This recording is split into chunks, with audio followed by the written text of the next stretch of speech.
इस ब्रह्मांड का कोई भी ऐसा जीव नहीं जिसे अपने जन्मदाता माँ बाप से प्यार ना हो। क्या सच में यह सच्चाई है या सिर्फ किताबी ज्ञान? क्योंकि जिस माँ ने अमृत पिलाया, बड़ा होकर वही बेटा कब माँ बाप के लिए जहर का काम कर दे, यह बता नहीं सकते। जी हाँ, यकीनन आज की खौफनाक वारदात की कहानी सुनकर आप भी सोच में पड़ जाओगे। क्या सच में बुढ़ापे की काठी गले का फंदा बन सकती है? आइए बढ़ते आज की दर्दनाक कहानी की ओर। अभिभावकों का पढ़ाई के लिए डांटना आम बात है, क्योंकि कुम्हार जब तक मिट्टी को रौंदेगा नहीं, ना उसका पुतला बनेगा ना ही मटका। लेकिन इसी डांट को बड़ा मर्ज समझने वाली अराजक मानसिकता दुनिया में फैल रही है, जिसका उचित उदाहरण है नागपुर के कपिल नगर क्षेत्र की घटना, जिसमें इंजीनियरिंग के छात्र ने मात्र डांट से परेशान होकर माँ बाप की ही हत्या कर दी। वारदात नागपुर के कपिल नगर इलाके की है, जहां बीते 26 दिसंबर को 25 वर्षीय उत्कर्ष डाकोले ने माता पिता की हत्या कर दी। पुलिस द्वारा मिली जानकारी के अनुसार ऐसी आशंका जताई जा रही है कि आरोपी लड़के और उसके मां बाप के बीच करियर और पढ़ाई को लेकर कुछ अनबन चल रही थी, जिसके चलते उसने यह कदम उठाया। 1 जनवरी को पुलिस को कॉल आया कि कपिल नगर इलाके में एक घर में 2 डेड बॉडी मिली है। पुलिस मौके पर पहुंची तब उन्हें घर में 2 शव खून से लथपथ मिले, जो 50 वर्षीय लीलाधर डाकोले और 43 वर्षीय अरुणा डाकोले का था। मामले का आरोपी मृतक का बेटा उत्कर्ष डाकोले ही निकला। उसने 26 दिसंबर को ही अपने माँ बाप की हत्या कर दी। पहले उसने अपनी माँ का गला दबाकर हत्या की और फिर पिता को चाकू मार दिया। पुलिस ने उत्कर्ष डाकोले को गिरफ्तार कर लिया है। दरअसल पुलिस सूत्रों के अनुसार 26 दिसंबर को सुबह से उत्कर्ष का मन उलझनों से भरा हुआ था, जो हत्या या फिर आत्महत्या करूं इसी बात को लेकर मंथन कर रहा था। दोपहर करीब 1 बजे मां जब भोजन पकाने के बाद बच्चों के पेपर जांच रही थी, तभी अचानक गला दबाकर उन्हें मार दिया। मां का शव फर्श पर पड़ा रहा और वह टीवी देखता रहा। उत्कर्ष शाम तक फिल्म देख रहा था।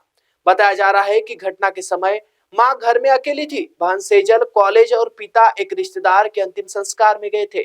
शाम करीब 5:30 बजे पिता घर लौटे तो बाथरूम की दिशा में जाते समय वह पिता पर चाकू से सपासप वार करने लगा। वार करते समय बोल रहा था कि तुम अपना निर्णय बदलोगे या नहीं। बेटे की सनक देखकर वह कहने लगे कि बैठकर बात करते हैं, लेकिन पिता की मौत होते तक वह वार करता रहा। पिता की भी मौत का यकीन होने पर फर्श पर पड़े खून को कपड़े से साफ किया। इसके बाद उत्कर्ष को डर सताने लगा कि बहन सेजल के घर आने पर हत्याकांड का खुलासा हो जाएगा। कुछ सोचकर वह बहन को लेने कॉलेज चला गया। ऑटोमोटिव चौक से बहन को पिकअप कर बैलवाड़ा में चाचा के घर चला गया और खुद भी वहां ठहर गया। बहन को शक न हो इसलिए वह उसे कॉलेज से रोज ही कार से लेकर आने जाने लगा। इसी बीच सेजल ने माता पिता के मोबाइल पर फोन लगाया तो पिता का फोन बंद आ रहा था और मां के मोबाइल पर रिंग जा रही थी, लेकिन कोई प्रत्युत्तर नहीं मिल रहा था।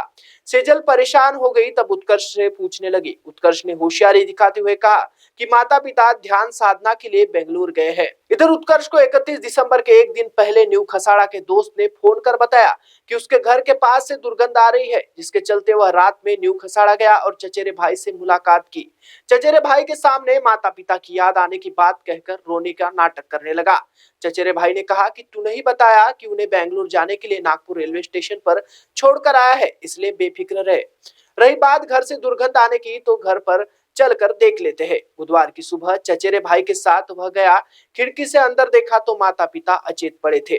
चचेरे भाई ने मोबाइल से वीडियो बनाया और पुलिस को सूचित किया।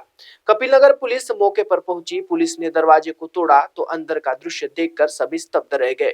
लीलाधर और अरुणा का शव खराब हो गया।